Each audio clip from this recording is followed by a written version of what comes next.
रियासत को दबाकर 7-8 लाख फौज रखकर और फिर ये चाहते हैं कि हर जगह अमन हो, ऐसा हो ही नहीं सकता। जब आप किसी के लिए गला खोदें, जब आप किसी को तकलीफ दें, जब आप किसी की बुनियादी जो हुकूक हैं उनसे बिल्कुल फरार हासिल करें, उनको देना, उनसे उनका हक, उनके हुकूक गस्ब करें, और फिर आप चाहेंगे कि अमन हो, ये हो ही नहीं सकता। हमेशा सियासी जमातों में लॉयल्टी बड़ी मैटर करती है, वफादारी बहुत मैटर करती है, ये सबसे बड़ा मेरिट माना जाता है।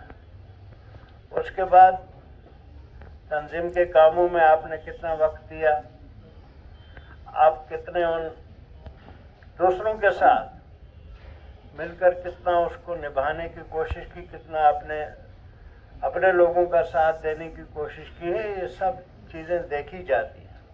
अगर कुछ बड़े बड़े लोगों को मुश्किल हुई, लेकिन अक्सर जो बुनियादी लोग थे हमारे तंजीम के, चाहे भद्रवा से हों, चाहे किश्तवाड़ से हों, चाहे रामबन से हों या बानाल से,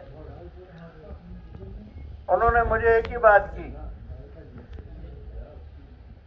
इसकी मुबारकबाद भी मुझे ही दी। आपको बहुत बहुत मुबारक जो आपने हकदार को हक दे दिया। आपने वाकई तंजीम के वर्कर को इतना एतमाद बख्शा, या वो डोडा मेरी पहचान बन गया है, तब जाके वो भी हमको पहचानते हैं।